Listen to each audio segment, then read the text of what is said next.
You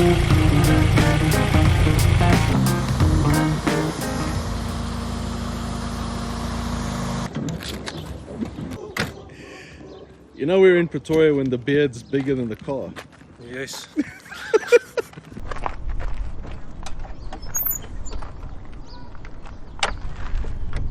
That is pretty.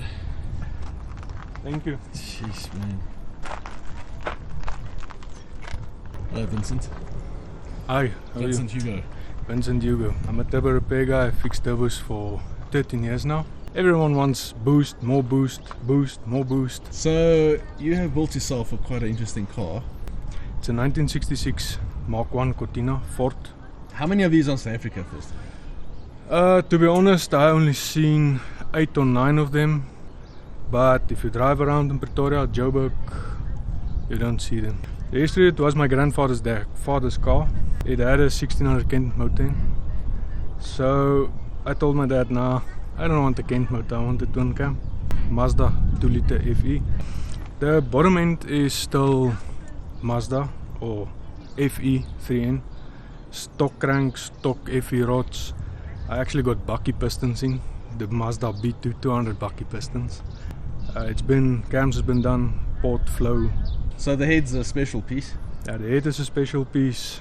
That is what makes this car so Vos. Yeah. Well, it's boosting what the bar you said, 1 bar, it's only a bar boost. Normal 95 petrol. So it's built for cruising? Just cruising, going to car shows. Me and the missus going there by drag racing, see how the other people breaks the cars, and then I'll next to them, go home. Do it again. One more time. This must have taken a long time to do. Who did this for you? My cousin did it for me, Brett at TPS Welding. He did the radiator, he did the intercooler for me, he did the branch, he did the screamer pipes on the 2 wastegates, he did the intake manifold for me, the exhaust system on this car. He asked me if I wanted this car very loud. I told him it's an old car, old people like quietness, so I want the car to be quiet. You wanted to be rustig. Rustig, not this loud. Yeah. I don't like it. So that's a Holstein. What size turbo is that? It's a HX40 at the front, HX35 at the back. And it sits quite low. It sits quite low. My cousin phoned me. I must come to his place or workshop. I go to his workshop. He's like, where do you want this turbo? I was like, I don't know. He takes his 2 big hands like this. Yeah. He grabs the turbo, turn it like this, upwards, and he says like this. I'm like, yeah, sure. It looks good. Looks freaking awesome, man. And you're running 2 wastegates. What size are they? Those are 40 Pro gate wastegates. The chrome pieces on this car is awesome, man. These are all obviously original and genuine. Have you restored it? Yes, we've restored it. Everything was bad shape, like bad shape. Plus, we've got Golf 1 lights in the front. It's not the original sealed beams. I want the original rubbers. The front, the back, the boot rubber. I got it from Burton Racing, UK. It was a pretty penny to get them. So what did those items cost you? Those 3 rubbers cost me almost 8,000. It was 7,600 with VAT and everything in.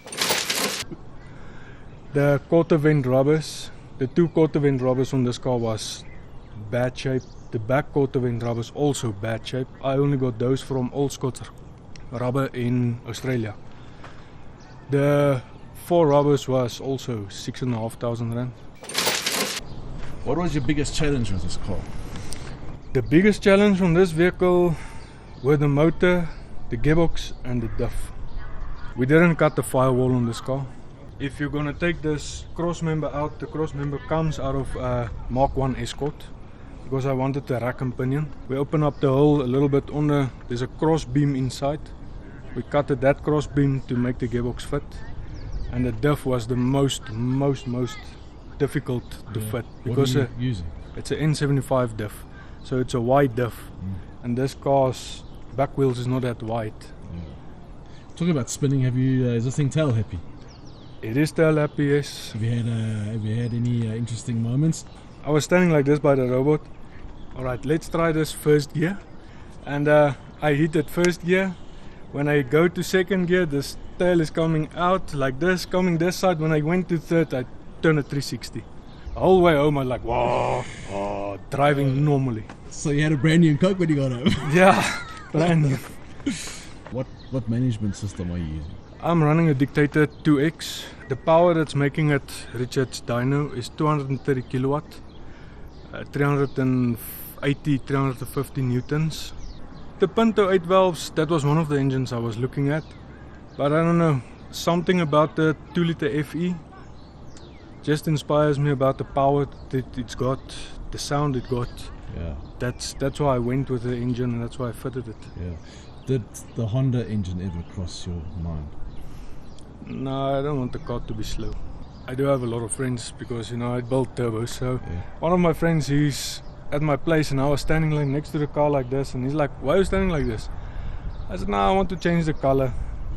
And he says, "Why don't you make it a charcoal color with a light engine bay?" Came out lacquer, man. It did came out lacquer. It's nice. It's still the original Cortina interior, the long couch seat. I went with a red interior with the charcoal just to get that nice vibe. Yeah, the contrast. This other friend of mine is a hairdresser, Leon. He phones me, says, "I can hook you up with wood stuff." I'm like, okay. He says, "What do you want to make wood?" I said, "My steering wheel, my gear lever, my ashtray, and my 4 door handles." So let me get this straight. Your hairdresser friend made the woodwork. Yes. Single bench seat. Single bench. No headrests. No headrests, no seat belts. We take it like a man if something would happen.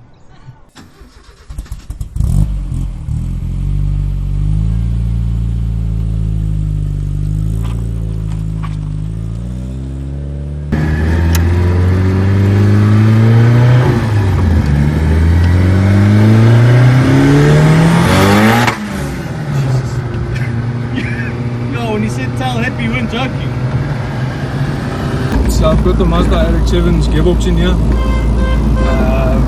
Mazda RX-7? Yeah. Jesus, everyone hoots at you.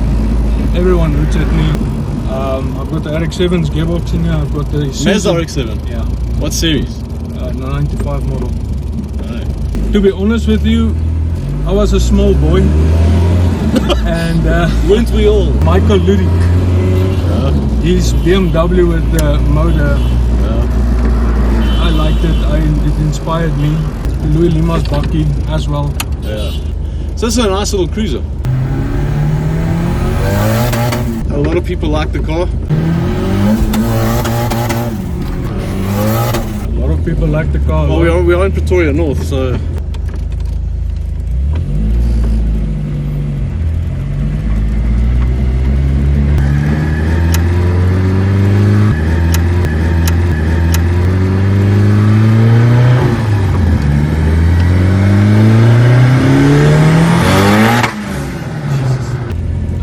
People pull me over, they want to buy the car just for 80,000 rand. 80,000 bucks. Oh my gosh. That's an impressive beer, no? Thank you. I was growing it for 3 years, then a drill ripped it out. Completely everything out. A drill? A drill. Yeah, so what does the girlfriend say about the car? She loves it. It's not like the other 3 that don't like it. They're like, "Yeah, just a piece of shit. Why do you drive this thing?" And my dad, I told him one day I'm gonna build this car to be in the speed and sound of it. And that inspired me. And it's happened. Jeez. It's a childhood dream.